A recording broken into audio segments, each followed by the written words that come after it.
ఇదేంద్రా మామ ఖరాబైన ఫోన్లన్నీ కలెక్ట్ చేసి ఏం చేస్తారా అనుకునేదాన్ని నేను ఇన్నొద్దులు మీకు కూడా గదే డౌట్ ఉన్నదా కానీ ఇక్కడ చూడుర్రి గిన్నిగానం ఫోన్లను తీసుకొచ్చి గీ అన్న వాటిని పాటలుగా విడదీసి ఆగు గా మెషిన్ లేచిండు ఇక ఆ గంటలకెళ్ళి చూడుర్రి ఏ పాటకు ఆ పాటు విడిపోయి బయటకు వచ్చింది అవి అన్నింటిని ఒక కాడ పెట్టి వాటి మీద పిడకలు వేసి వాటిని కాల్చిండు కాల్చి ఆగో మళ్ళీ క్రషర్లో వాటిని వేసి ఆగో సంచి మూత పెట్టి వాటిని గట్టిగా బీగిచ్చి ఆగో తిప్పుతాండు అబ్బర బిడ్డో గా ఫోన్లన్నీ మొత్తం పొడి లెక్కనే అయినాయి కదా క్రష్ అయ్యి ఆగో వాటిని మళ్ళా జల్లడబడతాండు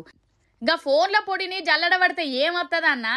ఆగో వాటిని జల్లడబట్టిండు మిగిలిన దాన్ని ఒక సంచిలో నింపుకొని ఆ పొడిని తీసుకుపోయి మల్లగాల పెడతాండులా ఆగో ఆ మంట అబ్బర బిడ్డో మంట చూడు ఎట్లా మండి ఆగో అదంతా మొత్తం మనకు బంగారు షాప్లో చేస్తారు కదా ఆగో గట్లనే అయ్యి తర్వాత నల్లగా అయింది ఇక దాన్ని మొత్తం పైకి తీసి ఆగో ఆ చెక్కను తీసుకుపోయి మళ్ళీ నీళ్ళల్లేసిండు నీళ్ళల్లేసి మళ్ళీ మరిగిత్తాండు మరిగిచ్చి మళ్ళీ తీసి దాన్ని ఎండబెట్టి దానికి మళ్ళీ నిప్పు అంటిస్తాండు నాకు ఇప్పుడు అర్థమైందిలా వీళ్ళు ఏం చేస్తారు తెలుసా ఆ ఫోన్ల పొడితోని అందులో ఉండే బంగారం చిన్న చిన్న తుణుకలు ఉంటాయి కదా గైట్ని వేరు చేసిండు అంటే ఆ ఫోన్ల పాత పడ్డ ఫోన్ల నుంచి బంగారం తీస్తాడు గియా అన్న గిన్నొద్దులు తెలియకపాయే